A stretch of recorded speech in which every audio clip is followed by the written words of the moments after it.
Sebelum ceritanya dimulai, silahkan tulis di kolom komentar dari daerah mana saja teman-teman yang menonton cerita ini. Jangan lupa like dan subscribe agar channel ini bisa semakin berkembang dan bisa mempersembahkan cerita yang lebih menarik lagi. Langit di atas atap rumah terasa berat, segelap gumpalan awan yang enggan menumpahkan hujan. Di dalam, udaranya terasa lebih menyesakan. Septi memandang suaminya, Irwan, yang duduk termenung di kursi rotan tua. Di atas meja di antara mereka, tergeletak 3 pucuk surat. Warnanya berbeda, pengirimnya pun berbeda, namun isinya sama. Ancaman. Tagihan utang yang bunganya terus mencekik, menggerogoti sisa-sisa harapan mereka hingga nyaris tak bersisa. Keheningan di antara mereka bukan lagi keheningan yang menenangkan, melainkan jurang dalam yang setiap hari terasa semakin lebar. Sudah sebulan ini mereka jarang berbicara. Makan di meja yang sama namun terasa berseberangan pulau. Tidur di ranjang yang sama namun punggung saling membelakangi, membawa mimpi buruk masing-masing. Semua ini bermula dari janji manis Irwan setahun yang lalu. Sebuah usaha kecil-kecilan, katanya. Modal pinjaman dari beberapa orang yang ternyata adalah rentenir berhati dingin. Irwan meyakinkan Septi bahwa dalam 6 bulan, hidup mereka akan berubah. Usaha itu akan meledak, semua utang lunas, dan mereka bisa merenovasi rumah peninggalan orang tua Septi ini. Septi, dengan cinta yang masih buta, percaya. Ia mendukung penuh, bahkan rela menjual beberapa perhiasan warisan untuk tambahan modal. Namun, 6 bulan berlalu menjadi 8, lalu 10, hingga setahun penuh. Usaha itu tidak pernah meledak, melainkan lenyap seperti asap. Uang modal habis tak berbekas, menyisakan tumpukan utang yang kini menjadi teror harian mereka. Aku tidak tahu harus bagaimana lagi, Sep. Suara Irwan akhirnya memecah sunyi. Terdengar parau dan kalah. Ia tidak berani menatap mata istrinya. Pandangannya terpaku pada lantai plester yang retak. Septi menarik napas panjang, mencoba mengisi paru-parunya dengan kekuatan yang entah tersisa di mana. Ia lelah. Lelah bekerja sebagai buruh jahit dari pagi hingga petang dengan upah yang hanya cukup untuk makan. Lelah melihat wajah ibunya, Ibu Imah, yang selalu berusaha tersenyum meski tahu menantunya telah membawa putri satu-satunya ke dalam masalah besar. Kita sudah membahas ini berkali-kali, Mas. Jual motor? Usulnya untuk kesekian kali, meski sudah tahu jawabannya. Irwan langsung menggeleng. Jangan. Itu satu-satunya kendaraan kita. Kalau ada apa-apa dengan ibu, bagaimana kita membawanya ke puskesmas? Tidak, motor jangan. Alasan yang sama, tameng yang sama. Septi tahu, Irwan lebih mencintai motor gagah itu daripada harga dirinya.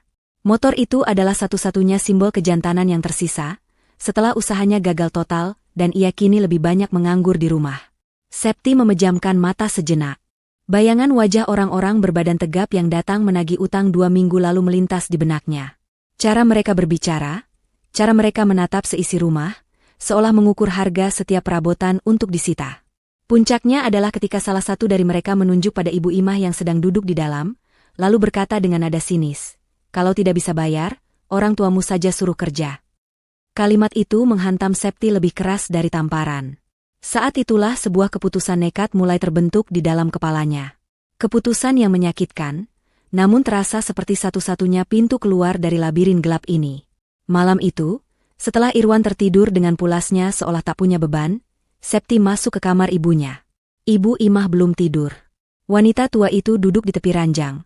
Tangannya yang keriput mengusap sebuah foto usang di pangkuannya, foto almarhum suaminya. Belum tidur, enduk? Tanyanya lembut, suaranya menenangkan seperti angin malam. Septi duduk di sampingnya, meraih tangan sang ibu dan menggenggamnya erat. Hangat. Kehangatan yang selalu menjadi sumber kekuatannya. Bu, Septi mau bicara. Ibu Imah menatap putrinya lekat. Mata tuanya yang sedikit rabun, masih mampu membaca setiap gurat kesedihan di wajah Septi. Bicaralah. Ibu mendengarkan. Dengan suara bergetar, Septi mengutarakan niatnya. Menjadi tenaga kerja wanita. Sebuah agen di kota sebelah sedang membuka pendaftaran. Gajinya besar, cukup untuk melunasi semua utang Irwan dalam setahun dan sisa untuk memperbaiki rumah. Awalnya Ibu Imah menolak keras. Bagaimana mungkin ia tega membiarkan anak perempuan satu-satunya pergi jauh ke negeri orang, bekerja untuk orang asing, sementara nasibnya di sana tidak ada yang tahu. Tapi Septi terus meyakinkan. Ia menggambarkan masa depan yang lebih baik. Rumah yang tenang tanpa teror penagih utang.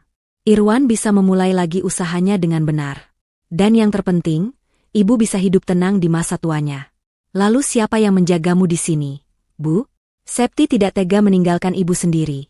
Isak Septi, air matanya akhirnya tumpah. Ibu Imah mengusap punggung putrinya. Ada Irwan. Dia suamimu, dia juga anak ibu. Dia pasti akan menjaga ibu. Ada nada ragu dalam suaranya, namun ia berusaha menyembunyikannya demi menenangkan hati Septi. Keesokan harinya, Septi menyampaikan keputusan finalnya kepada Irwan. Reaksi pertama Irwan adalah penolakan yang dramatis. Ia memukul meja, berteriak bahwa ia telah gagal sebagai suami, bahwa ia tidak akan pernah membiarkan istrinya membanting tulang di negeri orang demi membayar kesalahannya. Tapi Septi tahu, itu semua hanyalah sandiwara.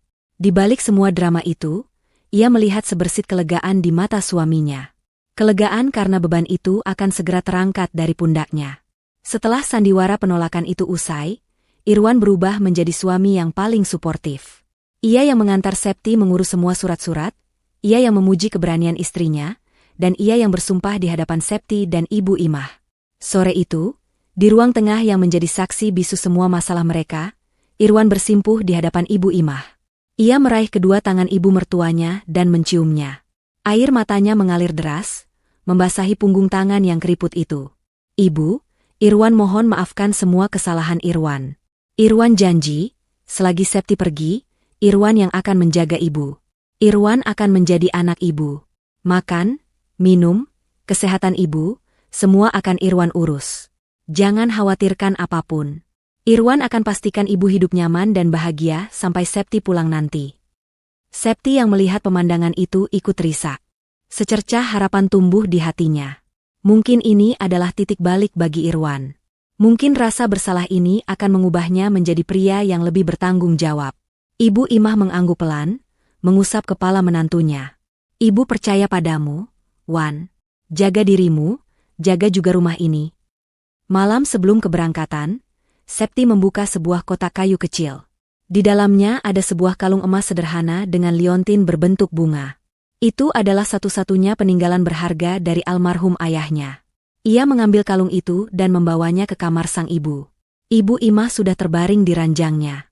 Septi duduk di sampingnya. Dengan lembut ia memakaikan kalung itu di leher ibunya yang kurus. Bu, ini kalung dari bapak. Septi titip di sini, ya. Biar kalung ini yang menjaga ibu selagi Septi jauh. Jangan pernah dilepas. Bisik Septi, suaranya serak menahan tangis. Ibu Imah menyentuh liontin bunga di dadanya, terasa dingin di kulitnya. Ia mengangguk, air matanya mengalir di pelipis.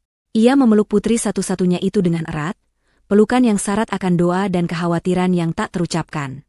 Dari celah pintu kamar yang sedikit terbuka, Irwan mengintip pemandangan itu. Matanya tidak tertuju pada dua perempuan yang sedang berpelukan itu, melainkan terpaku pada kilau emas kalung yang kini melingkar di leher Ibu Imah. Sebuah kilau yang berbeda, kilau yang membangkitkan sisi gelap di dalam dirinya. Perpisahan di terminal bus terasa seperti adegan dalam film drama yang lambat dan menyakitkan. Udara pagi yang dingin terasa menusuk tulang, sama dinginnya dengan perasaan Septi saat harus melepaskan genggaman tangan ibunya. Ibu Imah tidak banyak bicara. Bibirnya terkunci rapat, berusaha menahan isak tangis yang bisa meledak kapan saja. Namun matanya berbicara segalanya. Ada ketakutan, kerinduan, dan doa yang tak putus di sana. Septi memeluk tubuh ringki itu untuk terakhir kali, mencoba menghafal aromanya, aroma campuran minyak kayu putih dan kasih sayang yang tak terbatas. Septi pergi dulu, Bu. Jaga kesehatan baik-baik, bisiknya di telinga sang ibu. Irwan berdiri di sampingnya, memainkan perannya sebagai suami yang berduka dengan sangat baik. Ia merangkul bahu Septi, sesekali mengusap air mata yang tidak pernah benar-benar jatuh. Hati-hati di sana, sayang. Jangan lupa kabari Mas. Jangan khawatirkan ibu, beliau aman bersamaku. Ucapannya terdengar begitu tulus, cukup untuk membuat beberapa calon penumpang lain menatap mereka dengan iba. Namun saat Septi melangkah menaiki tangga bus, dan menoleh ke belakang untuk terakhir kali, ia melihat sesuatu yang ganjil. Ibu Imah masih menatapnya dengan pandangan penuh kesedihan, sementara Irwan sudah sedikit memalingkan wajah, matanya sibuk melirik ke arah lain, seolah pikirannya sudah berada di tempat lain. Sebersit perasaan tidak enak menyelinap di hati Septi, namun suara klakson bus yang memekakan telinga membuyarkannya. Perjalanan ribuan kilometer itu adalah awal dari kehidupan baru yang keras. Negara tempatnya bekerja ternyata tidak seramah yang ia bayangkan. Majikannya adalah pasangan tua yang sangat disiplin dan perhitungan. Hari-hari Septi diisi dengan bekerja dari subuh hingga larut malam. Membersihkan rumah besar yang terasa kosong, memasak makanan yang asing di lidahnya, dan mencuci pakaian yang tak ada habisnya. Tidak ada waktu untuk beristirahat, apalagi mengeluh. Satu-satunya yang membuatnya bertahan adalah foto kecil yang ia selipkan di bawah bantalnya. Foto dirinya, Irwan, dan Ibu Imah yang tersenyum di hari pernikahan mereka. Setiap malam, sebelum terlelap dalam tidurnya yang singkat, Septi akan memandangi foto itu. Ia akan mencium wajah ibunya, lalu wajah suaminya, membisikkan doa agar mereka di rumah baik-baik saja dan sehat selalu. Rasa rindu pada masakan ibu, pada obrolan ringan di sore hari, pada aroma rumah, seringkali menyiksanya hingga menangis dalam diam. Kamarnya yang sempit dan pengap terasa seperti penjara. Ia merasa terasing, sendirian di tengah keramaian kota yang tak pernah tidur. Bahasa menjadi tembok tebal yang memisahkannya dari dunia luar. Ia hanya bisa mengangguk dan tersenyum, mengerjakan semua perintah tanpa bisa banyak bertanya. Setiap pekerjaan yang ia lakukan, setiap tetes keringat yang jatuh dari pelipisnya, ia niatkan untuk satu tujuan, melunasi utang dan segera pulang. Bayangan wajah ceria Ibu Imah dan Irwan yang menyambutnya di depan pintu rumah, menjadi bahan bakar yang membuatnya terus bergerak, bahkan saat tubuhnya terasa remuk. Akhirnya, hari yang ditunggu-tunggu pun tiba. Hari gajian pertama. Saat majikannya meletakkan beberapa lembar uang kertas asing di telapak tangannya, jantung Septi berdebar kencang. Ia menatap uang itu dengan mata berkaca-kaca. Inilah hasilnya.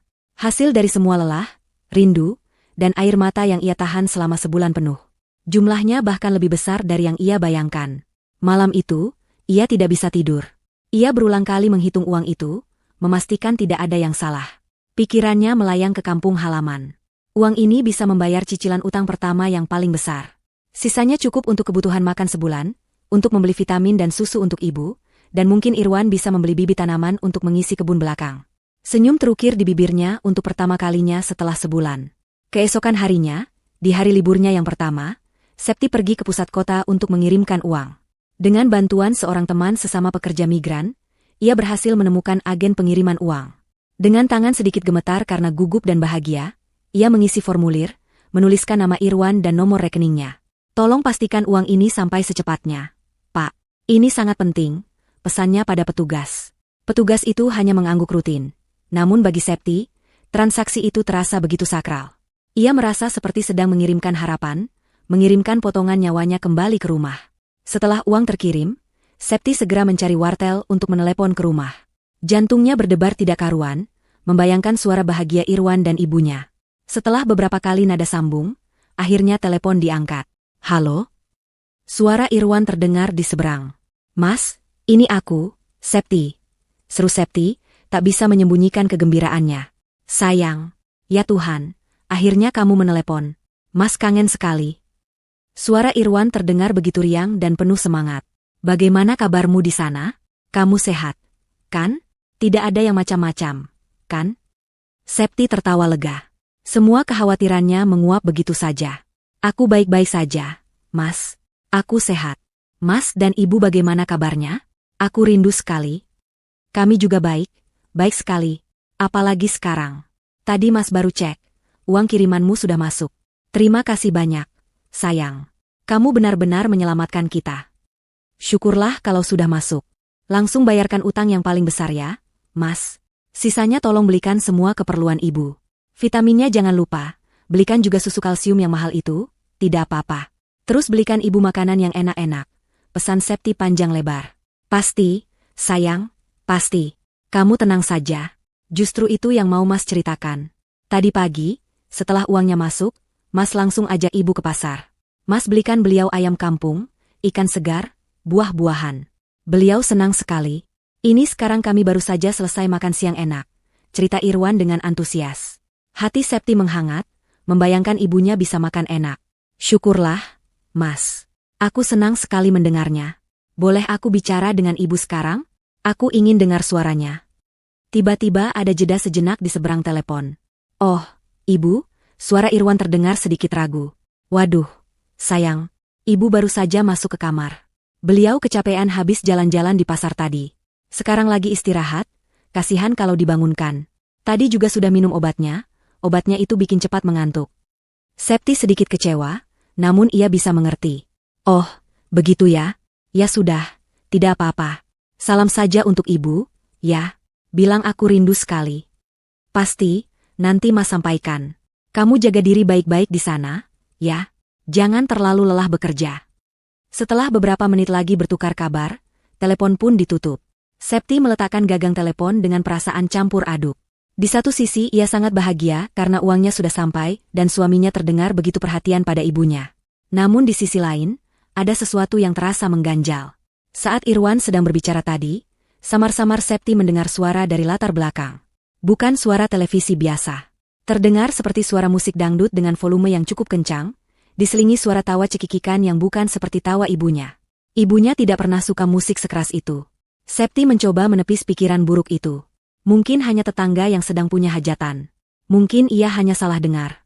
Ia meyakinkan dirinya sendiri bahwa semuanya baik-baik saja, meskipun sebuah benih keraguan yang sangat kecil tanpa sadar telah tertanam di dalam hatinya. Bulan-bulan berikutnya berlalu dalam rutinitas yang monoton dan menguras tenaga. Septi telah beradaptasi dengan kehidupan barunya, bukan karena ia menyukainya, tapi karena ia tidak punya pilihan lain. Tubuhnya sudah terbiasa bangun sebelum fajar dan baru bisa beristirahat jauh setelah matahari terbenam. Tangannya yang dulu lembut kini menjadi kasar dan kapalan, bukti nyata dari kerja kerasnya. Setiap tanggal gajian, ia akan melakukan ritual yang sama, menyisihkan sedikit untuk pegangan darurat, dan mengirimkan sisa terbanyak ke rekening Irwan. Baginya, setiap lembar uang yang ia kirimkan adalah satu langkah lebih dekat untuk pulang. Setiap kiriman adalah sepotong harapan, sebuah doa agar kehidupan di kampung halaman membaik. Komunikasi mereka berjalan rutin, seminggu sekali. Irwan selalu terdengar ceria dan penuh kabar baik. Utang kepada rentenir pertama sudah lunas, katanya di bulan kedua. Atap rumah yang bocor sudah ditambal, katanya di bulan ketiga. Ia bahkan mulai menanam cabai dan tomat di pekarangan belakang, agar tidak perlu sering membeli. Semua terdengar sempurna, terlalu sempurna. Septi ingin sekali mempercayai setiap kata yang keluar dari mulut suaminya. Ia butuh percaya, karena kepercayaan itulah satu-satunya pegangannya di tanah asing ini. Namun, ada satu hal yang terus mengganjal. Setiap kali ia meminta untuk berbicara dengan Ibu Imah, Irwan selalu punya alasan. Ibu lagi di kamar mandi, sayang. Nanti telepon lagi saja kalau sudah selesai, katanya suatu kali. Septi pun menelepon lagi 1 jam kemudian, namun teleponnya tidak diangkat. Di lain waktu, alasannya berbeda. Wah, kamu telat. Ibu baru saja pergi ke pengajian rutin di masjid. Pulangnya sore. Septi tahu, ibunya memang rutin ikut pengajian, jadi ia tidak curiga. Puncak kejanggalan terjadi pada bulan keempat. Seperti biasa, setelah mengirim uang, Septi menelepon ke rumah. Kali ini, Irwan terdengar lebih bersemangat dari biasanya. Sayang, Mas punya kejutan untukmu, serunya riang. Tak lama kemudian, sebuah pesan masuk ke ponsel Septi. Sebuah foto. Di dalam foto itu, Irwan merangkul Ibu Imah. Keduanya tersenyum ke arah kamera. Irwan tampak sehat dan segar, mengenakan kemeja baru yang bagus. Di sampingnya, Ibu Imah memang tersenyum, namun senyum itu tidak mencapai matanya. Bibirnya tertarik ke atas, namun matanya terlihat sayu dan kosong. Tubuhnya tampak lebih kurus dari terakhir kali Septi melihatnya, terbalut daster tua yang warnanya sudah pudar. Daster yang sama yang sering ibunya pakai untuk bekerja di dapur. Septi memandangi foto itu lama sekali. Hatinya terbelah. Satu sisi ingin bersorak gembira melihat mereka berdua, namun sisi lain merasakan ada yang salah. Mas, kenapa ibu kurusan? Dan kenapa ibu pakai daster itu terus? Bukankah aku sudah bilang untuk membelikan ibu beberapa baju baru yang bagus? Tanya Septi, mencoba agar suaranya tidak terdengar menuduh. Di seberang telepon, Irwan tertawa. Kamu ini ada-ada saja. Itu hanya karena sudut pengambilan fotonya. Ibu tidak kurusan, malah makannya banyak sekarang. Soal baju, sudah Mas belikan 3 setel baju baru. Tapi kamu kan tahu sendiri bagaimana ibu. Beliau lebih suka pakai baju yang lama, katanya lebih nyaman. Baju barunya disimpan di lemari, katanya untuk dipakai kalau lebaran nanti. Penjelasan itu terdengar masuk akal. Sangat masuk akal. Septi tahu betul sifat ibunya yang hemat, dan tidak suka memamerkan barang baru. Ia pun memarahi dirinya sendiri dalam hati, karena sudah berpikiran buruk. Ia kembali memandangi foto itu, mencoba fokus pada senyum mereka dan mengabaikan tatapan kosong di mata ibunya. Memasuki bulan ke-6, kesabaran Septi mulai menipis. Sudah setengah tahun ia tidak mendengar langsung suara wanita yang telah melahirkannya. Kali ini, ia tidak mau menerima alasan apapun. Mas, aku tidak mau tahu. Aku mau bicara sama ibu sekarang. Sekarang juga, katanya dengan nada tegas yang membuat Irwan terdiam sejenak. Baiklah, baiklah.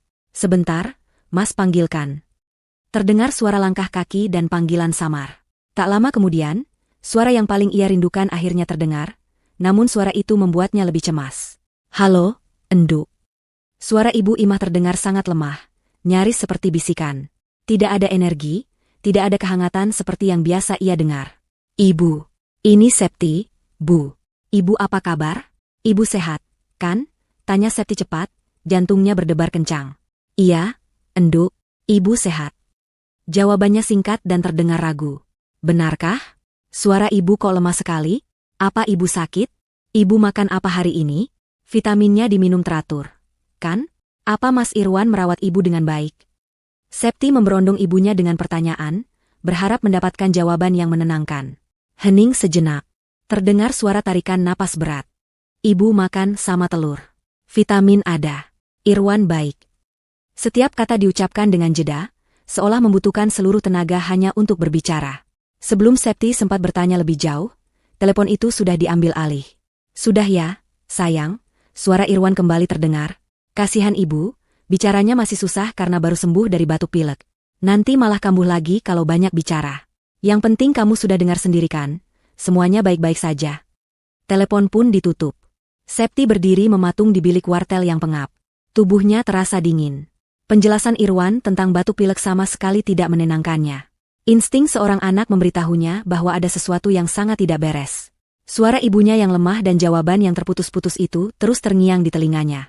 Malam itu, untuk pertama kalinya, Septi tidak memandangi foto di bawah bantalnya. Ia justru menangis semalaman, memeluk lututnya, merasa begitu jauh dan tidak berdaya. Beberapa minggu kemudian, Septi iseng membuka akun media sosialnya, sesuatu yang jarang sekali ia lakukan. Ia mengunggah sebuah foto pemandangan kota dari jendela kamarnya, dengan keterangan singkat, melihat pemandangan ini setiap hari, tapi hati tetap merindukan pemandangan sawah di kampung halaman. Sebuah status sederhana untuk melepas sedikit beban di hatinya. Ia tidak menyangka, status itu akan menjadi pembuka kotak Pandora. Keesokan paginya, ia melihat ada sebuah notifikasi pesan masuk. Dari Wati, teman sekolahnya dulu yang rumahnya hanya berjarak beberapa gang dari rumahnya. Hati Septi sedikit terhibur. Senang bisa terhubung lagi dengan teman lama. Dengan senyum, ia membuka pesan itu. Namun, senyumnya langsung memudar saat membaca baris pertama. Kalimat-kalimat di layar ponsel itu seolah melompat dan menampar wajahnya. Isi pesan itu singkat, namun setiap katanya bagai belati yang menusuk jantung Septi. Sep, maaf aku lancang. Aku lihat statusmu dan tidak tega. Kamu harus tahu. Septi, kamu yakin ibumu baik-baik saja? Aku beberapa kali lihat beliau di pasar, sendirian. Beliau kurus sekali, wajahnya sedih, seperti orang bingung. Dan yang paling membuatku kaget, beberapa hari yang lalu aku lihat suamimu, Irwan, di kota. Dia sedang makan di warung sate mahal bersama seorang perempuan. Perempuan itu bukan kamu. Dan dia memakai kalung emas dengan liontin bunga, persis seperti kalung peninggalan ayahmu yang biasa dipakai ibumu. Septi membaca pesan itu berulang kali. 5 kali. 10 kali. Napasnya terasa sesak, seolah ada tangan tak terlihat yang mencekik lehernya. Ponsel di tangannya terasa begitu berat, hingga akhirnya jatuh ke lantai. Dunianya yang selama ini ia bangun dengan susah payah di atas pondasi harapan dan kepercayaan, kini retak dan mulai runtuh berkeping-keping. Kehancuran tidak datang seperti banjir bandang, melainkan seperti racun yang merambat pelan. Setelah membaca pesan dari Wati, Septi tidak langsung berteriak atau mengamuk. Ia justru membeku. Ia duduk di tepi ranjangnya selama berjam-jam, menatap dinding kosong, sementara kata-kata Wati terus berputar di kepalanya. Kurus sekali, seperti orang bingung. Bersama perempuan lain. Memakai kalung ibuku. Setiap frasa adalah sebuah siksaan. Tahap pertama adalah penyangkalan. Ia mencoba meyakinkan dirinya bahwa Wati salah lihat. Mungkin itu bukan ibunya. Mungkin itu kalung yang mirip. Mungkin perempuan itu hanya rekan bisnis Irwan. Mungkin. Tapi hatinya tahu, semua pembelaan itu bohong. Setelah penyangkalan reda, datanglah badai amarah. Amarah yang begitu pekat hingga membuatnya gemetar. Ia marah pada Irwan atas pengkhianatannya. Ia marah pada perempuan itu. Ia marah pada dirinya sendiri karena begitu bodoh dan naif. Bagaimana bisa ia tidak menyadari semua kejanggalan selama ini? Suara Irwan yang terlalu ceria, alasan-alasannya yang selalu siap sedia, foto janggal itu, suara lemah ibunya di telepon. Semua potongan teka-teki itu kini menyatu, membentuk sebuah gambar yang mengerikan.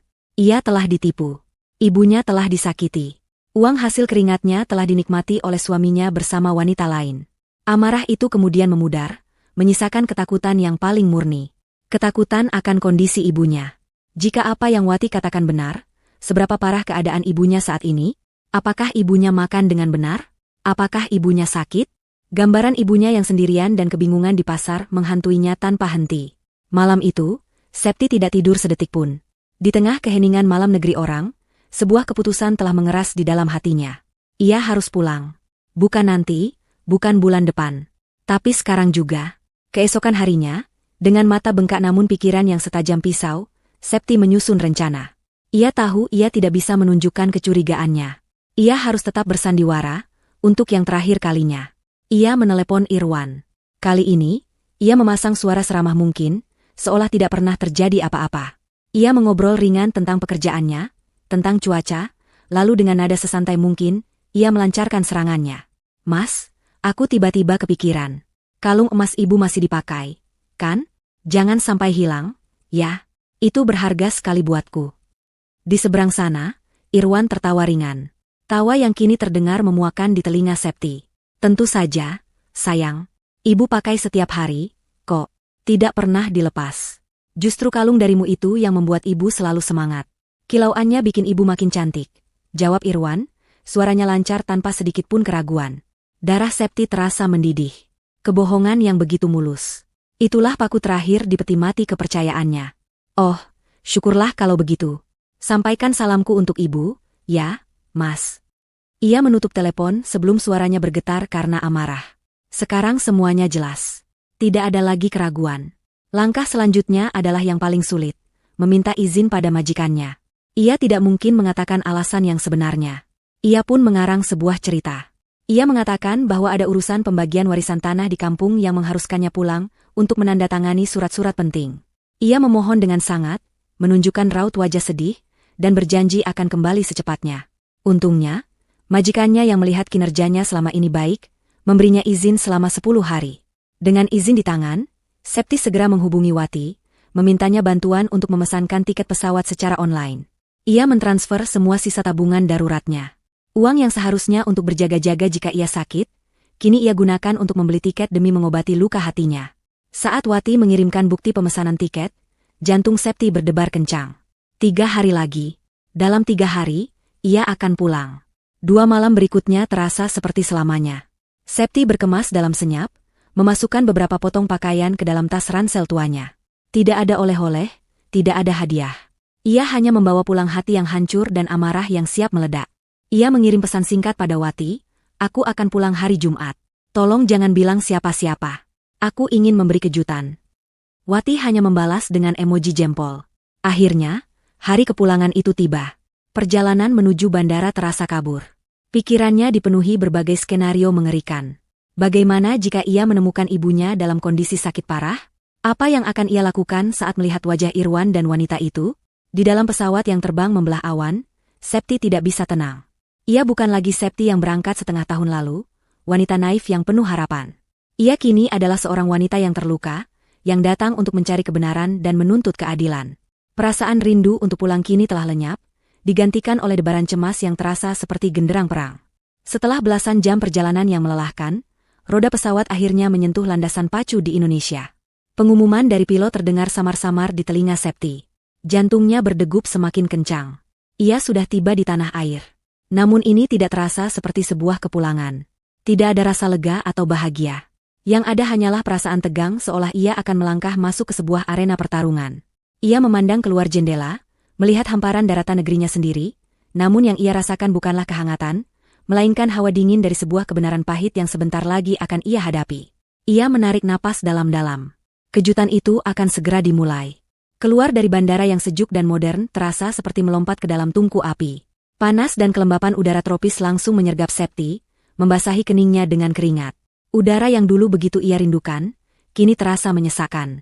Ia menolak tawaran para sopir taksi yang riuh, memilih untuk berjalan sedikit ke pangkalan bus antar kota. Ia ingin merasakan kembali perjalanan darat itu, melewati kota-kota dan desa-desa yang dulu begitu akrab, sebagai cara untuk mempersiapkan hatinya. Selama 4 jam perjalanan di dalam bus yang penuh sesak, Septi hanya diam memandang keluar jendela.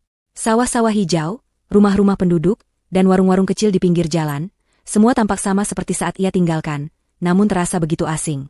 Hatinya tidak lagi menjadi bagian dari pemandangan itu. Pikirannya melayang, berputar-putar antara amarah dan cemas. Secercah harapan kecil masih berkedip di sudut hatinya yang paling dalam. Sebuah harapan konyol bahwa Wati mungkin salah, bahwa semua ini hanyalah kesalahpahaman besar. Namun, harapan itu terasa begitu rapuh.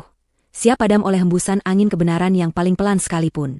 Ketika bus akhirnya berhenti di terminal kecil kotanya, hari sudah beranjak sore. Dari sini, ia harus menaiki ojek untuk sampai ke desanya. Baru pulang, Mbak? Tanya tukang ojek ramah sambil melajukan motornya. Septi hanya mengangguk, tenggorokannya terasa tercekat. Saat motor memasuki jalan desanya yang familiar, beberapa tetangga yang sedang duduk-duduk di teras rumah menatapnya dengan heran. Ada yang melambaikan tangan, ada yang memanggil namanya dengan kaget. Septi? Lo, kapan pulang? Seru seorang ibu dari seberang jalan. Septi hanya tersenyum tipis dan mengangguk. Tidak ingin berhenti untuk berbasa-basi. Namun, ia tidak bisa mengabaikan tatapan mereka. Tatapan yang bukan hanya berisi keterkejutan, tapi juga iba. Seolah mereka mengetahui sesuatu yang ia baru akan ketahui. Jantung Septi berdebar semakin kencang saat motor berbelok ke gang rumahnya. Dari kejauhan, ia bisa melihat rumah peninggalan orang tuanya. Dan seketika, harapan kecil yang masih tersisa itu padam seluruhnya. Pagar bambu depannya sedikit miring, seolah akan roboh. Halaman yang dulu selalu bersih dan ditanami bunga oleh ibunya, kini ditumbuhi rumput liar yang tinggi. Dinding rumah yang dulu berwarna krem cerah kini tampak kusam, dengan bercak-bercak lumut di beberapa bagian. Cat di daun jendela sudah banyak yang mengelupas. Rumah itu tampak sakit, lelah, dan tak terawat. Sama sekali tidak seperti rumah bahagia yang selalu digambarkan Irwan di telepon. Setelah membayar ojek, Septi berdiri mematung di depan gerbang. Ia menarik napas dalam-dalam, mengumpulkan sisa-sisa kekuatannya. Ia melangkah masuk, kakinya terasa berat seolah menginjak lumpur hisap. Pintu depan terkunci. Ia mengernyit. Ibunya tidak pernah mengunci pintu depan di sore hari. Dengan perasaan yang semakin tidak enak, ia berjalan menyusuri sisi rumah, menuju pintu belakang. Pintu dapur yang terbuat dari kayu itu sedikit terbuka. Dari celah itu, ia bisa mencium bau pengap campuran asap rokok basi dan sisa makanan yang tidak dibuang. Irwan tidak pernah merokok di dalam rumah. Itu adalah peraturannya. Dengan tangan gemetar, ia mendorong pelan pintu itu. Pemandangan di dalam dapur membuatnya mual. Piring-piring kotor menumpuk tinggi di tempat cucian, dikerubungi lalat. Sisa-sisa makanan berceceran di atas meja. Lantainya lengket dan kotor. Rumah ini bukan lagi surga kecilnya, melainkan sarang yang jorok. Dari ruang tengah, terdengar suara televisi yang menyala keras, menayangkan acara komedi dengan suara tawa penonton yang riuh. Namun, suara tawa itu tidak bisa menutupi suara lain.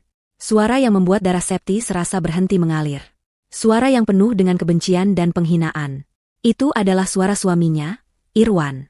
Septi melangkah tanpa suara, kakinya berjinjit di atas lantai yang kotor. Ia bersembunyi di balik dinding yang membatasi dapur dan ruang tengah. Jantungnya berdentum begitu keras, hingga ia takut suaranya bisa terdengar.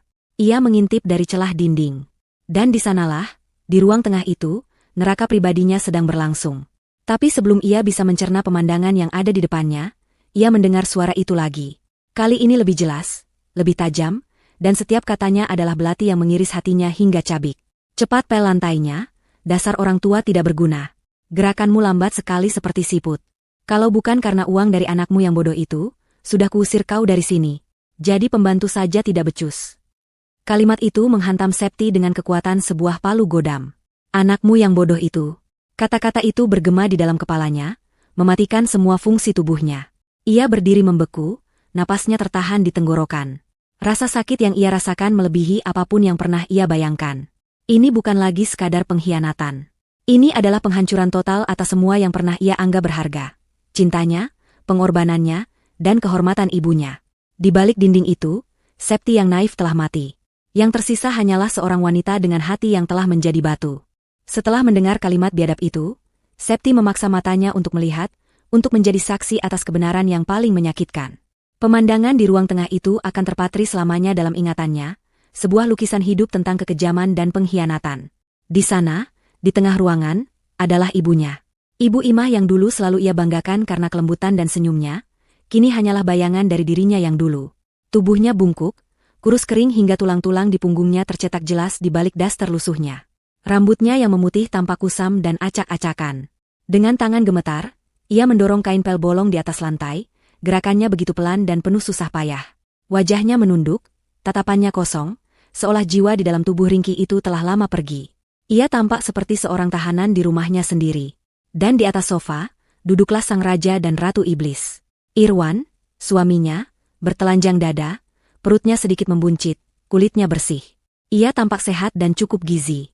Ia bersandar dengan malas sambil mengipasi dirinya dengan selembar koran. Di sampingnya, seorang wanita yang tidak ia kenal duduk dengan angkuh. Wanita itu, Ida, berdandan menor dengan lipstik merah menyala. Rambutnya dicat pirang, kontras dengan kulit sawo matangnya. Ia mengenakan celana pendek ketat dan kaos tanpa lengan, memamerkan tubuhnya tanpa rasa malu. Dan di sana, melingkar dengan indahnya di leher Ida yang jenjang, berkilauan di bawah cahaya lampu, adalah kalung emas berliontin bunga milik ibunya. Kalung peninggalan ayahnya. Kalung yang seharusnya menjaga ibunya.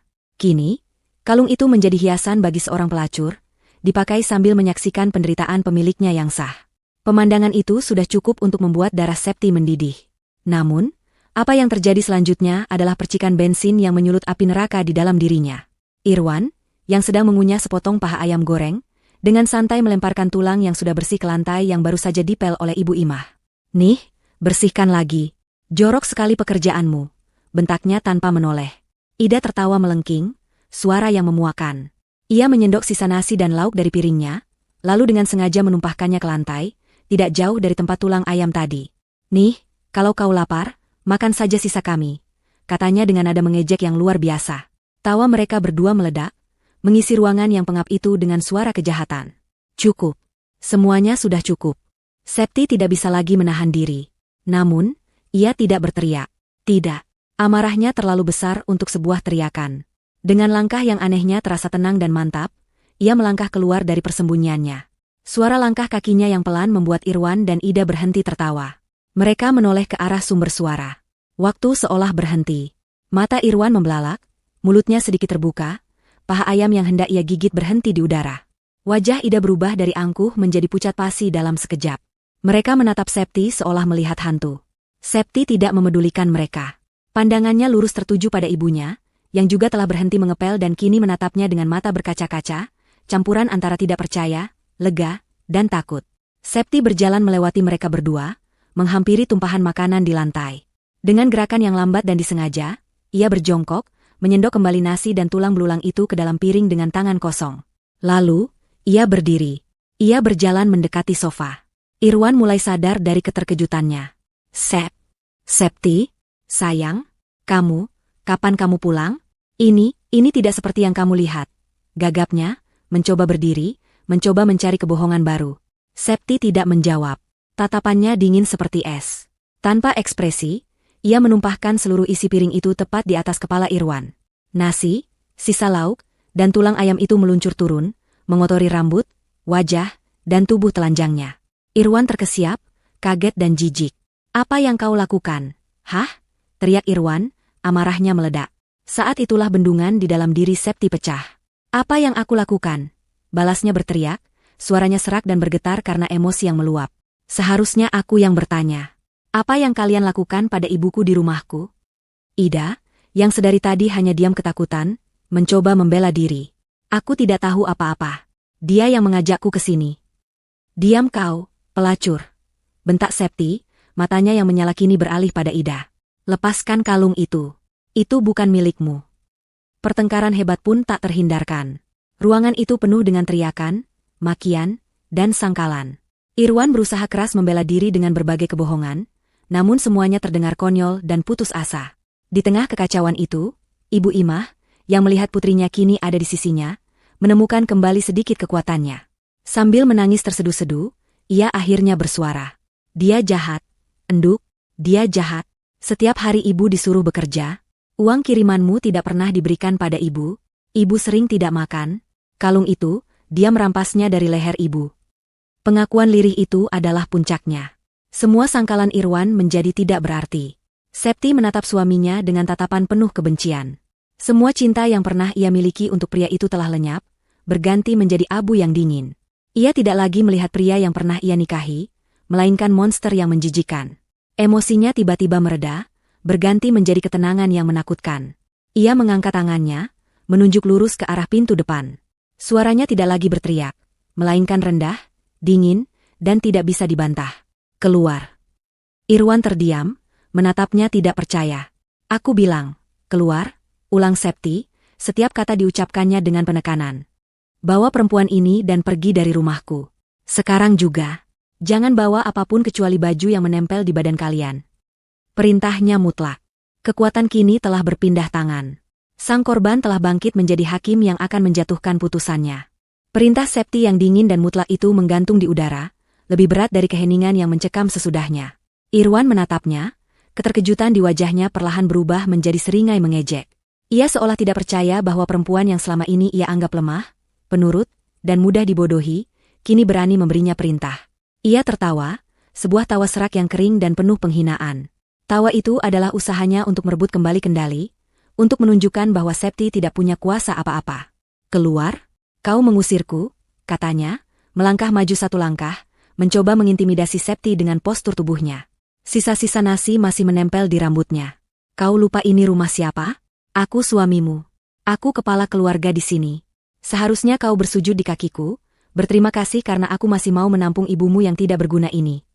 Itu adalah kesalahan fatal. Hinaan terakhir untuk ibunya adalah percikan api yang menyulut ledakan dahsyat. Septi tidak mundur. Sebaliknya, ia maju, tatapannya menyala-nyala. Suami, desisnya, suaranya bergetar karena amarah yang mencapai puncak. Suami macam apa yang membiarkan istrinya membanting tulang di negeri orang sementara dia bersenang-senang dengan pelacur? Suami macam apa yang menyiksa ibu mertuanya sendiri? Kau bukan suamiku. Kau adalah iblis berwujud manusia. Dan ini bukan rumahmu, ini rumah orang tuaku. Kau hanya benalu yang menumpang hidup di sini. Tanpa pikir panjang, Septi meraih sapu ijuk yang tergeletak di sudut ruangan. Dengan sekuat tenaga, ia memukulkannya ke tubuh Irwan. Bukan lagi pukulan seorang istri, melainkan pukulan seorang anak yang membela ibunya, pukulan seorang wanita yang membalaskan harga dirinya. Pukulan pertama mendarat di punggungnya, lalu di lengannya, di kakinya. Irwan meraung kesakitan dan kaget, berusaha menangkis serangan membabi buta itu. Ida menjerit ngeri, beringsut di sofa, berusaha menjadi tidak terlihat. Pergi. Pergi dari rumah ini sekarang juga. Raung Septi di sela-sela pukulannya. Keributan itu menarik perhatian para tetangga. Satu persatu, pintu dan jendela di sekitar rumah terbuka. Beberapa orang yang paling berani mulai mendekat ke halaman rumah Septi, berbisik-bisik, mencoba mengintip apa yang sedang terjadi. Mereka melihat pemandangan yang tidak akan pernah mereka lupakan. Septi, si buruh jahit pendiam yang kini menjadi TKW, sedang mengamuk layaknya singa betina yang terluka, menghajar suaminya yang selama ini mereka kenal sebagai pria ramah namun pemalas. Irwan, yang harga dirinya sebagai laki-laki tercabik-cabik karena dihajar dengan sapu di depan selingkuhannya dan mungkin di hadapan para tetangga, akhirnya melawan. Ia berhasil merebut sapu itu dari tangan Septi dan melemparnya ke samping. Ia mendorong Septi dengan keras, hingga istrinya itu jatuh terduduk di lantai. Sudah gila kau, perempuan sialan. Geramnya, mengangkat tangan hendak menampar. Namun, tamparan itu tidak pernah mendarat. Ibu Imah, yang sejak tadi hanya bisa menangis ketakutan, tiba-tiba bergerak. Dengan sisa tenaga yang ia miliki, wanita tua itu bangkit dan memeluk kaki Irwan. Jangan, Wan, jangan sakiti anakku. Cukup sakiti ibu saja, jangan dia. Pintanya dengan suara tersendat-sendat. Melihat ibunya bersujud di kaki monster itu, membela dirinya, adalah pemandangan yang menghancurkan sekaligus membangkitkan kekuatan baru dalam diri Septi. Ia bangkit berdiri, matanya tidak lagi menunjukkan amarah, melainkan sebuah kekosongan yang dingin. Lepaskan ibuku, katanya dengan suara datar. Ia berjalan ke arah Ida yang masih gemetar di sofa. Tanpa peringatan, ia menjambak rambut pirang wanita itu, menariknya hingga Ida menjerit kesakitan. Aku bilang lepaskan kalung itu. Septi menarik kalung itu dengan paksa. Rantainya putus. Liontin bunga itu kini kembali ke genggaman pemiliknya yang sah. Septi mendorong kepala Ida hingga terantuk sandaran sofa, lalu melemparkan wanita itu ke lantai. Sekarang, kalian berdua pergi. Atau aku akan berteriak maling dan memanggil seluruh kampung untuk menghajar kalian. Ancamnya, suaranya mantap dan penuh keyakinan. Ancaman itu berhasil. Irwan tahu ia sudah kalah. Reputasinya sudah hancur. Dengan kasar ia menepis pelukan Ibu Imah, hingga wanita tua itu terhuyung. Ia menarik lengan Ida, menyeretnya berdiri. Ayo pergi dari neraka ini. Geramnya. Mereka berjalan menuju pintu depan, melewati Septi yang berdiri tegak seperti pilar. Sebelum melangkah keluar, Irwan berhenti dan menoleh. Tatapannya penuh dengan kebencian murni. Bukannya penyesalan, yang ada di sana adalah sumpah serapah. Kau lihat saja, Septi, desisnya. Tanpa aku, kau bukan apa-apa. Tanpa uangmu, kau pikir kau bisa hidup? Kau akan membusuk di rumah ini bersama orang tua pikun itu. Dan lihat saja, suatu saat nanti, kau yang akan datang mengemis padaku, memohon agar aku mau kembali. Septi tidak menjawab. Ia hanya menatap lurus ke mata Irwan, tatapan yang seolah berkata bahwa semua ancamannya tidak berarti apa-apa. Setelah Irwan dan Ida menghilang di ujung gang, ditelan tatapan para tetangga yang penuh tanda tanya, Septi akhirnya mengunci pintu depan. Ia bersandar di pintu, seluruh kekuatan yang tadi menopangnya seolah menguap begitu saja. Kakinya lemas. Ia merosot ke lantai, terisak tanpa suara. Badai telah berlalu, menyisakan kehancuran yang tak terkira. Ia merasakan sebuah sentuhan lembut di bahunya. Ibu Imah berlutut di sampingnya, mengusap punggungnya dengan tangan yang masih gemetar. Sudah, Enduk, sudah. Yang penting kamu sudah pulang. Bisik ibunya. Septi mengangkat wajahnya yang basah oleh air mata. Ia memeluk tubuh kurus ibunya dengan erat. Pelukan yang syarat dengan rasa bersalah, penyesalan, dan amarah. Maafkan Septi, Bu. Maafkan Septi. Gara-gara Septi, ibu jadi seperti ini. Ibu Imah menggeleng pelan di dalam pelukan itu. Bukan salahmu, Enduk. Bukan salahmu. Mereka berdua menangis bersama di lantai yang kotor itu, di tengah rumah yang berantakan, mencoba saling menguatkan di atas puing-puing kepercayaan yang telah dihancurkan. Setelah tangisnya sedikit mereda, Septi melepaskan pelukannya. Ia menatap wajah ibunya lekat-lekat, menyeka air mata di pipi keriput itu. Ia menggenggam liontin bunga di tangannya. Di tengah rasa sakit yang luar biasa, sebuah benih baru mulai tumbuh. Benih dendam. Ia mendekatkan bibirnya ke telinga sang ibu dan berbisik, suara yang hanya bisa mereka berdua dengar. Tidak, Mas Irwan, bukan aku yang akan mengemis. Bisiknya pada angin, pada ibunya, dan pada dirinya sendiri. Lihat saja pembalasanku. Matahari pagi menerobos masuk melalui celah-celah jendela yang kotor, sinarnya menyoroti partikel-partikel debu yang berterbangan di udara. Malam telah berlalu dalam kebisuan yang berat. Septi tidak tidur. Ia menghabiskan malam dengan membersihkan rumah, menggosok lantai hingga bersih, membuang semua sampah. Seolah dengan membersihkan kotoran fisik ia bisa ikut membersihkan luka di hatinya. Ibu Imah tertidur di kamarnya setelah Septi memaksanya minum segelas susu hangat dan menemaninya hingga terlelap. Melihat wajah damai ibunya saat tidur adalah satu-satunya hal yang memberi Septi kekuatan. Pagi itu, saat ibunya terbangun, Septi sudah menyiapkan semangkuk bubur hangat dan segelas air teh. Tidak ada percakapan tentang kejadian semalam. Seolah ada kesepakatan tak terucap di antara mereka untuk tidak membahasnya dulu. Fokus utama Septi saat ini adalah kesehatan ibunya. Setelah sarapan, kita ke puskesmas ya, Bu. Kita periksa kesehatan ibu, kata Septi lembut sambil menyuapi ibunya. Ibu Imah hanya mengangguk patuh. Di puskesmas desa, dokter yang memeriksa Ibu Imah menatap Septi dengan tatapan prihatin. Hasil pemeriksaan menunjukkan Ibu Imah mengalami malnutrisi parah dan dehidrasi. Tekanan darahnya sangat rendah. Ada beberapa luka lebam kecil di lengannya yang ia coba sembunyikan, yang menurutnya karena sering terbentur, namun dokter dan Septi tahu itu adalah bekas cengkraman kasar. Ibu Anda harus banyak istirahat dan makan makanan bergizi. Kondisinya sangat lemah. Saya akan berikan beberapa vitamin dan suplemen penambah darah, kata dokter itu, sambil menulis resep. Setiap kata dari dokter adalah bukti baru dari kejahatan Irwan, menambah bara api di dalam dada Septi. Setelah dari puskesmas, Septi tidak langsung pulang. Ia menitipkan ibunya sebentar di rumah Wati, sahabatnya. Tolong jaga ibu sebentar, Wat, ada yang harus aku urus, pintanya. Wati, yang sudah mendengar semua ceritanya, mengangguk setuju dengan tatapan penuh simpati. Urus saja sampai selesai, Sep. Ibumu aman di sini. Tujuan Septi selanjutnya adalah sebuah kantor kecil di kota kecamatan. Kantor bantuan hukum. Ia sadar ia tidak bisa melawan Irwan sendirian. Ia butuh kekuatan hukum di pihaknya. Dengan membawa buku nikah dan KTP, ia menceritakan semua kejadiannya pada seorang pengacara muda yang bertugas di sana. Ia menceritakan tentang kepergiannya menjadi TKW, uang yang ia kirim setiap bulan, perlakuan Irwan pada ibunya, perselingkuhannya, hingga pengusiran yang ia lakukan semalam. Ia juga menunjukkan bukti transfer uang yang selalu ia simpan fotonya di ponsel. Pengacara itu mendengarkan dengan saksama, sesekali mencatat. Ini kasus yang kuat, kata pengacara itu setelah Septi selesai bercerita. Kita bisa mengajukan gugatan cerai dengan tuntutan penelantaran istri dan orang tua, serta penggelapan dana. Uang yang Anda kirim seharusnya menjadi harta bersama, tapi ia menggunakannya untuk kepentingan pribadi dengan selingkuhannya. Kita bisa menuntut itu kembali. Penjelasan itu memberikan secercah harapan. Septi merasa tidak lagi berjuang sendirian.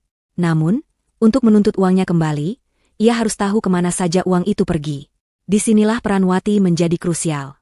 Sore itu, sambil menemani ibunya beristirahat di rumah Wati, Septi bertanya, "Wat, apa kamu tahu perempuan bernama Ida itu? Dan apa kamu tahu Irwan pakai uangku untuk apa saja?" Wati menghela napas. "Semua orang di desa ini tahu, Sep. Maaf kami tidak bisa berbuat apa-apa. Ida itu janda dari desa sebelah, reputasinya memang tidak bagus. Soal uangmu, semua orang juga lihat. Irwan sering sekali mentraktir teman-temannya di warung kopi. Dia juga merenovasi motornya jadi lebih gagah. Dan yang paling besar, aku dengar dari suamiku, Irwan sedang dalam proses membeli sebuah ruko di pinggir jalan raya. Katanya uang mukanya sudah dibayar lunas pakai kirimanmu. Rencananya, ruko itu akan dijadikan warung makan yang dikelola oleh si Ida." Informasi itu bagai petir di siang bolong. Jadi, bukan hanya untuk foya-foya, uang hasil cucuran keringatnya, uang yang seharusnya untuk membayar utang dan membahagiakan ibunya, justru akan digunakan untuk membangun masa depan suaminya dengan wanita lain. Amarahnya kembali tersulut, namun kali ini bukan amarah buta, melainkan amarah yang dingin dan penuh perhitungan. Sebuah ide gila tapi brilian mulai terbentuk di kepalanya. "Ruko siapa yang mau dia beli? Apa kamu tahu?" tanya Septi mendesak. "Tentu saja tahu. Itu ruko milik Pak Karto, Juragan Singkong. Suamiku kenal baik dengannya." Malam itu, Septi kembali tidak bisa tidur. Pikirannya bekerja keras. Ia menghubungi mantan majikannya di luar negeri, menceritakan sebagian masalahnya dan memohon pinjaman. Majikannya yang baik hati, setelah mendengar ceritanya, setuju untuk meminjamkan sejumlah uang tanpa bunga, yang bisa ia cicil setelah urusannya selesai. Ditambah dengan sisa tabungan rahasianya, jumlahnya cukup. Keesokan paginya, ditemani oleh suami Wati, Septi mendatangi rumah Pak Karto. Ia menjelaskan situasinya secara jujur. Ia menceritakan bahwa uang muka yang dibayarkan Irwan adalah uang miliknya. Ia kemudian mengajukan penawaran yang tidak bisa ditolak. "Pak, saya akan membeli ruko ini. Bukan hanya melunasi sisa pembayarannya, tapi saya akan membelinya secara tunai, lunas hari ini juga. Harganya saya naikkan sedikit dari penawaran Irwan." Pak Karto, yang pada dasarnya adalah seorang pebisnis, tentu lebih memilih pembayaran tunai yang pasti daripada cicilan yang belum jelas. Setelah berdiskusi dan merasa simpati pada nasib Septi, ia setuju. Siang itu juga, di hadapan notaris, surat jual beli ruko itu ditandatangani. Ruko itu kini resmi menjadi miliknya, atas nama Septi. 2 hari kemudian, Irwan dan Ida datang dengan angkuh ke rumah Pak Karto. Mereka datang dengan sepeda motor yang sudah dimodifikasi, mengenakan pakaian terbaik mereka. Wajah mereka penuh dengan senyum kemenangan, siap untuk membayar cicilan pertama dan mengambil kunci ruko impian mereka. "Selamat siang, Pak Karto. Kami datang untuk melunasi cicilan pertama ruko kami," kata Irwan dengan nada sombong, meletakkan sebuah amplop tebal di atas meja. Pak Karto menatap mereka dengan ekspresi datar. Ia mendorong kembali amplop itu. "Maaf, Mas Irwan. Ada sedikit perubahan rencana." Irwan mengernyit. "Perubahan rencana bagaimana, Pak?" "Ruko itu sudah lunas. Sudah laku terjual." Wajah Irwan dan Ida langsung berubah. "Laku? Bagaimana bisa? Bukankah saya sudah membayar uang mukanya? Ini tidak bisa dibatalkan begitu saja. Siapa yang berani membelinya?" seru Irwan, suaranya meninggi. Pak Karto menatap lurus ke mata Irwan, lalu menjawab dengan suara tenang yang menghancurkan seluruh dunia Irwan. "Ruko itu sudah dibeli lunas 2 hari yang lalu. Oleh istri Anda. Atas nama Ibu Septi." Senyum kemenangan di wajah Irwan dan Ida membeku, lalu perlahan runtuh menjadi ekspresi syok dan tidak percaya. Wajah Irwan pucat pasi, seolah semua darah telah tersedot dari tubuhnya. Ia menatap Pak Karto, lalu Ida, lalu kembali ke Pak Karto, mulutnya terbuka tapi tidak ada suara yang keluar. Karma pertamanya telah datang. Dan rasanya, lebih menyakitkan dari 1000 pukulan sapu ijuk. Berita tentang Septi yang merebut ruko dari tangan Irwan menyebar di desa lebih cepat dari api di musim kemarau. Cerita itu menjadi buah bibir di setiap sudut, dari warung kopi hingga arisan ibu-ibu. Ada yang berdecak kagum pada keberanian Septi, ada pula yang mencibir Irwan habis-habisan. Pria itu, yang tadinya angkuh dan gemar pamer, kini menjadi bahan tertawaan. Reputasinya hancur berkeping-keping. Ia dan Ida menjadi paria, dihindari dan dicemooh kemanapun mereka pergi. Ida, yang hanya menginginkan hidup enak, tidak tahan dengan situasi itu. Tanpa uang dari Septi, Irwan hanyalah seorang pengangguran pemalas dengan utang di mana-mana. Seminggu setelah insiden Ruko, Ida pergi meninggalkannya begitu saja, membawa serta beberapa barang Irwan yang masih bisa dijual. Irwan kini benar-benar sendirian, terpuruk dalam kehinaan dan kemiskinan.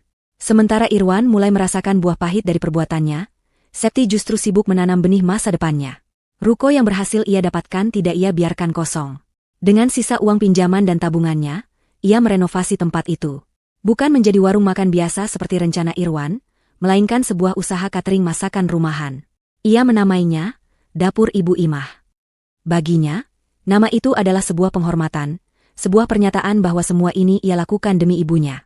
Ibu Imah, yang kesehatannya perlahan pulih berkat perawatan dan kasih sayang Septi, seolah menemukan kembali gairah hidupnya. Dapur yang bersih dan lengkap di ruko itu menjadi dunianya. Ia mengeluarkan semua resep-resep warisan nenek moyang yang selama ini tersimpan di kepalanya. Tangannya yang dulu gemetar saat memegang kain pel, kini kembali cekatan mengulek bumbu, meracik rempah, dan menciptakan hidangan-hidangan yang aromanya mampu menggugah selera siapa saja. Septi bertugas mengurus manajemen, pemasaran, dan pengantaran. Ia belajar dengan cepat, memanfaatkan media sosial untuk mempromosikan usahanya. Setiap hari, ia memotret masakan ibunya yang menggoda selera dan mengunggahnya secara online. Awalnya, pesanan hanya datang dari para tetangga yang merasa simpati dan penasaran. Mereka memesan nasi kotak untuk acara syukuran kecil atau sekadar lauk untuk makan siang. Namun, sekali mereka mencicipi masakan dari dapur Ibu Imah, mereka tidak bisa berhenti. Rasa masakannya jujur, otentik, dan lezatnya tak main-main.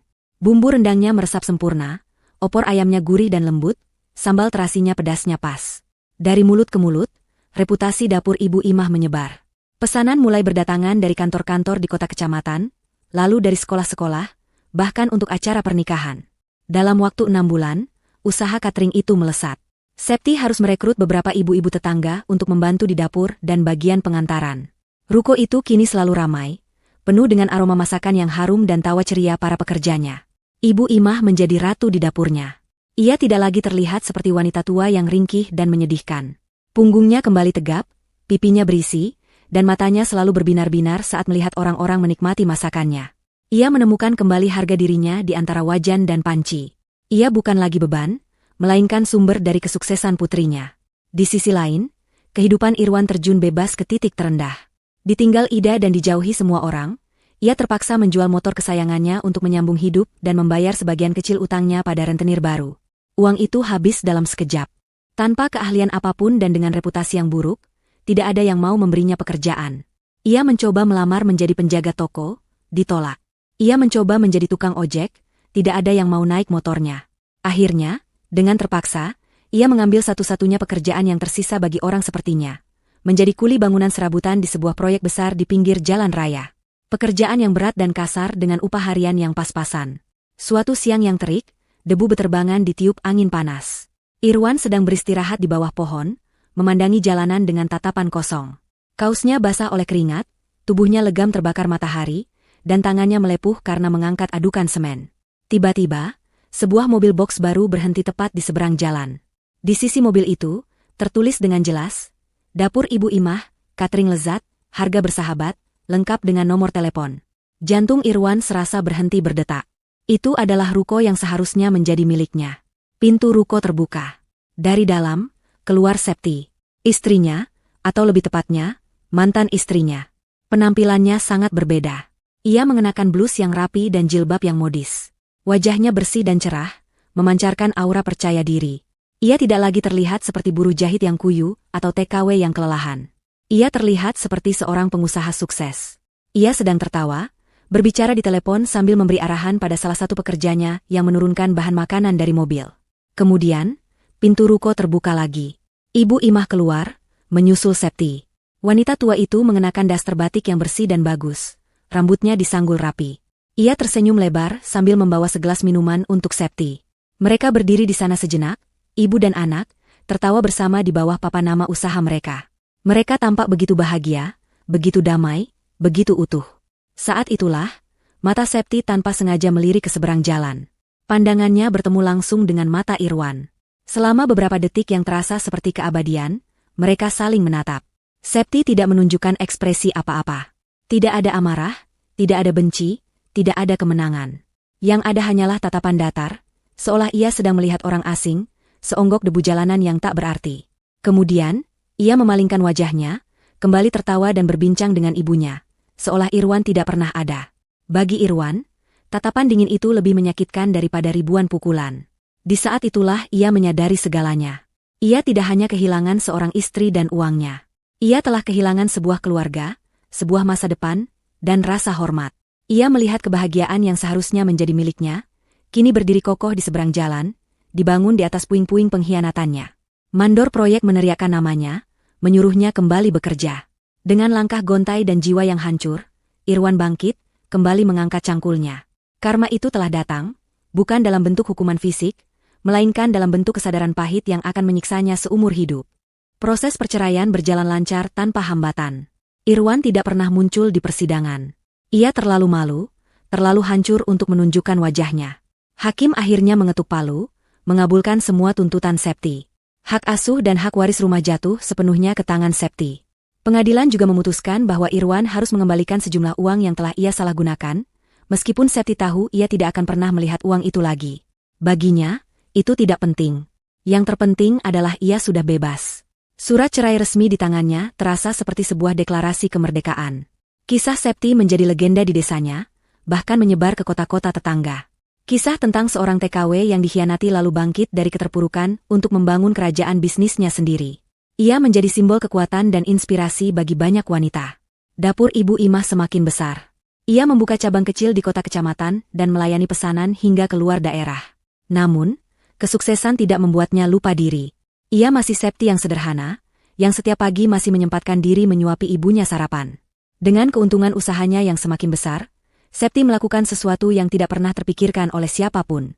Ia membeli sebidang tanah di sebelah rumahnya dan mendirikan sebuah bangunan kecil. Bangunan itu ia jadikan rumah singgah pelita hati, sebuah yayasan kecil yang ia dedikasikan untuk dua tujuan. Memberikan pelatihan keterampilan bagi para mantan pekerja migran agar bisa mandiri di negeri sendiri, dan menjadi tempat penampungan sementara bagi para lansia yang ditelantarkan oleh keluarga mereka. Ia tidak ingin ada lagi wanita yang harus mengalami nasib sepertinya, atau ada lagi orang tua yang harus menderita seperti ibunya. Septi tidak lagi hanya mencari kebahagiaan untuk dirinya sendiri, ia kini membagikan cahaya bagi orang-orang di sekitarnya. Sementara itu, nasib Irwan mencapai babak akhirnya yang tragis. Terlilit utang yang semakin menumpuk pada rentenir yang lebih kejam, ia tidak lagi bisa bertahan. Para penagih utang mulai menerornya di tempat kerja, di indekosnya yang sempit, membuatnya kehilangan pekerjaan dan tempat tinggal. Suatu malam, tanpa pamit pada siapapun, ia kabur dari desa. Lenyap seperti ditelan bumi. Beberapa bulan kemudian, seorang teman suaminya Wati yang bekerja sebagai sopir truk antar kota, tanpa sengaja melihatnya. Irwan berada di sebuah terminal bus di kota besar yang jauh. Pakaiannya compang-camping, rambutnya gimbal, dan tatapannya kosong. Ia menjadi seorang gelandangan, mengais sisa makanan dari warung-warung untuk bertahan hidup. Ia telah kehilangan segalanya, termasuk akal sehatnya. Ia menjadi hantu dari masa lalunya sendiri, sebuah cerita peringatan yang dilupakan semua orang. Suatu sore yang cerah, Septi dan Ibu Imah sedang duduk di teras restoran mereka yang kini sudah besar dan ramai. Seorang wartawan dari koran lokal datang untuk menulis artikel tentang kisah suksesnya. Mereka duduk bersama, mengobrol santai ditemani teh hangat dan pisang goreng buatan Ibu Imah. Wartawan itu sangat terkesan dengan perjalanan hidup Septi.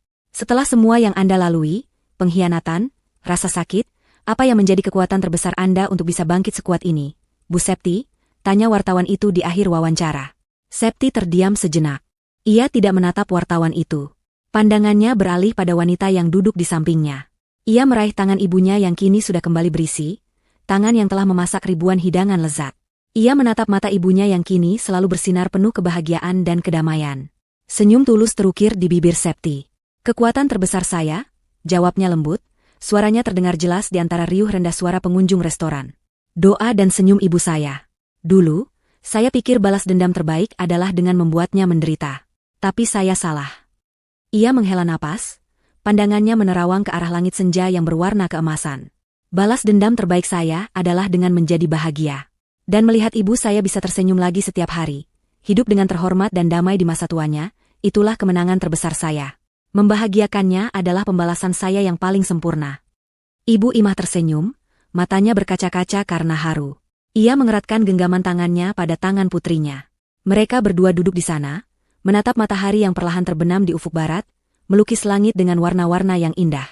Masa lalu yang kelam telah terbayar lunas, bukan dengan kebencian, melainkan dengan masa depan gemilang yang mereka bangun bersama. Matahari telah terbit kembali untuk ibu, dan sinarnya kini menerangi jalan bagi banyak orang. 5 tahun telah berlalu. Waktu telah menjadi penyembuh sekaligus saksi bisu dari sebuah transformasi luar biasa. Di sebuah hotel bintang 5 yang megah di ibu kota provinsi, ratusan pasang mata tertuju pada satu sosok perempuan di atas panggung. Perempuan itu adalah Septi. Ia berdiri tegak di bawah sorotan lampu, menggenggam sebuah piala kristal yang berkilauan.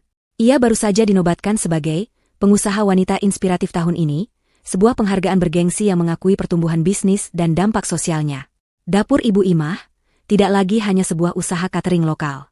Kini, ia telah menjadi sebuah merek, sebuah jaminan kualitas. 4 cabang restoran telah berdiri di kota-kota yang berbeda, masing-masing menyajikan cita rasa otentik masakan rumahan yang sama. Produk bumbu instan dengan resep rahasia Ibu Imah kini bisa ditemukan di rak-rak supermarket di seluruh provinsi. Septi, perempuan yang dulu berangkat dari desa dengan hati hancur dan harapan tipis, kini adalah seorang CEO yang dihormati, seorang pemimpin yang menciptakan ratusan lapangan kerja. Dalam pidatonya, ia tidak berbicara banyak tentang strategi bisnis atau angka keuntungan. Ia justru menceritakan tentang tangan ibunya yang keriput, tentang aroma rempah di dapur sederhana, dan tentang kekuatan yang bisa lahir dari titik terendah dalam hidup. Kesuksesan sejati, katanya dengan suara yang tenang dan mantap, bukan tentang seberapa tinggi kita bisa mendaki setelah kita berhasil, tapi tentang seberapa kuat kita bisa bangkit setiap kali kita jatuh. Dan yang terpenting, jangan pernah lupa pada akar yang menopang kita untuk berdiri.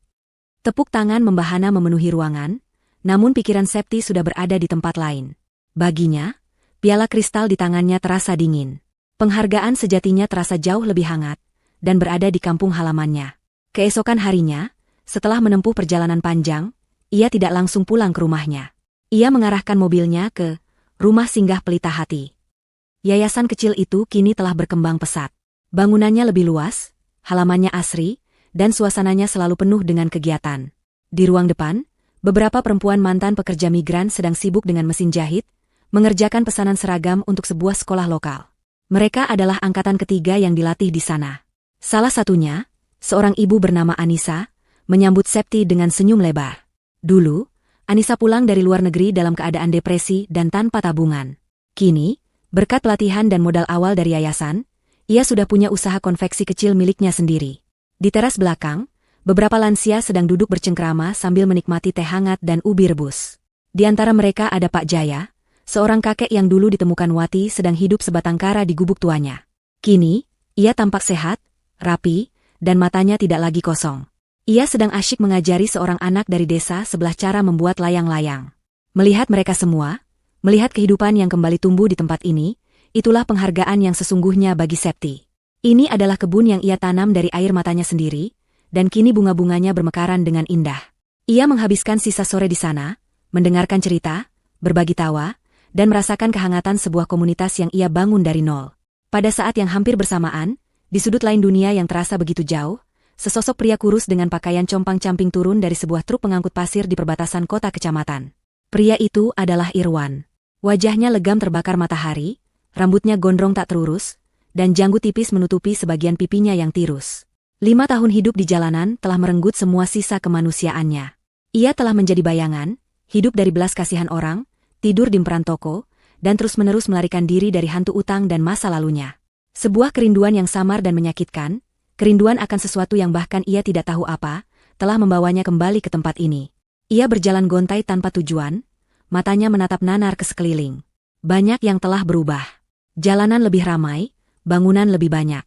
Kemudian, matanya terpaku pada sesuatu yang menjulang tinggi di pinggir jalan raya. Sebuah papan reklame besar. Di papan itu, terpampang wajah seorang wanita yang tersenyum hangat. Di sampingnya ada logo, Dapur Ibu Imah. Wanita itu adalah Septi. Di bawahnya tertulis, dari dapur rumahan, untuk hati setiap keluarga. Irwan membeku. Napasnya tercekat. Ia membaca tulisan itu berulang kali, otaknya yang sudah tumpul mencoba mencerna informasi tersebut. Ia menyeberang jalan seperti orang linglung, mendekati sebuah warung koran. Matanya liar mencari. Dan ia menemukannya. Sebuah majalah wanita dengan sampul depan wajah Septi. Septiani Dewi, membangun imperium kuliner dari luka pengkhianatan. Dengan tangan gemetar, ia memegang majalah itu. Ia tidak perlu membacanya. Gambar-gambar di dalamnya sudah cukup menceritakan segalanya. Foto restoran yang mewah dan ramai. Foto Septi menerima penghargaan. Foto bangunan, rumah singgah pelita hati, yang asri. Foto Ibu Imah yang duduk tersenyum bahagia di kursi goyang, tampak sehat dan terhormat. Saat itulah, karma terakhir menghantamnya. Bukan lagi kemiskinan. Bukan lagi kelaparan. Melainkan sebuah kesadaran yang menghancurkan. Ia sadar bahwa ia tidak hanya membuang seorang istri yang baik. Ia telah membuang seorang calon ratu. Perempuan yang ia siksa, ia hina, dan ia anggap bodoh, ternyata memiliki kekuatan untuk membangun sebuah kerajaan. Dan kerajaan itu seharusnya bisa menjadi miliknya. Kebahagiaan, kekayaan, kehormatan, semua itu pernah ada dalam genggamannya, dan ia menukarnya dengan kesenangan sesaat bersama seorang pelacur dan beberapa potong ayam goreng. Sebuah penyesalan yang begitu besar dan tak tertanggungkan menghantam jiwanya, membuatnya limbung. Ia tertawa, tawa serak yang terdengar seperti tangisan orang gila. Orang-orang di sekitarnya menatapnya dengan aneh. Ia menjatuhkan majalah itu, berbalik badan, dan berjalan pergi. Ia berjalan tanpa tujuan, menyusuri jalan raya yang panas, menjauh dari kota itu, menjauh dari kehidupan yang telah ia sia-siakan. Ia tidak lagi lari dari penagih utang, ia lari dari bayangannya sendiri. Dan kali ini, ia benar-benar lenyap, menjadi catatan kaki yang terlupakan dalam sebuah kisah sukses yang gemilang. Malam itu, bulan purnama bersinar terang, cahayanya yang lembut menyinari halaman rumah Septi yang kini telah direnovasi total. Rumah itu menjadi lebih luas, indah, dan nyaman, namun tetap mempertahankan kehangatannya yang dulu. Di taman belakang, di antara pohon-pohon mangga dan rambutan, Septi duduk di ayunan kayu bersama Ibu Imah. Mereka berdua diam, menikmati semilir angin malam dan suara jangkrik. Ibu Imah kini sudah tidak sekuat dulu. Jalannya sudah sedikit melambat, dan ia tidak lagi memasak setiap hari. Perannya kini adalah sebagai penjaga kualitas rasa dan sumber inspirasi utama. Bapakmu pasti sangat bangga melihatmu sekarang. Enduk, kata Ibu Imah pelan, memecah keheningan. Tangannya yang keriput mengusap lembut punggung tangan Septi. Septi tersenyum, menyandarkan kepalanya di bahu sang ibu. Semua ini juga karena doa dan resep-resep andalan ibu. Mereka kembali terdiam sejenak. Septi memandang ke sekelilingnya. Rumah yang damai, usaha yang mapan, komunitas yang ia bantu, dan yang terpenting, ibunya yang sehat dan bahagia di sisinya. Ia telah mendapatkan kembali semua yang telah direnggut darinya, bahkan jauh lebih banyak. Ia sadar, perjalanan hidupnya yang menyakitkan telah memberinya pelajaran yang paling berharga. Luka pengkhianatan memang telah menghancurkannya. Tetapi dari puing-puing kehancuran itu, ia membangun kembali hidupnya menjadi sebuah istana yang lebih megah. Istana yang pondasinya bukan lagi cinta buta pada seorang pria, melainkan cinta tanpa syarat pada ibunya dan cinta pada dirinya sendiri. Ia telah menemukan kekayaan yang sesungguhnya. Bukan piala kristal atau saldo di rekening bank, melainkan kedamaian hati saat melihat senyum ibunya di bawah sinar rembulan. Itulah akhir dari segalanya, dan juga awal dari kebahagiaan yang abadi.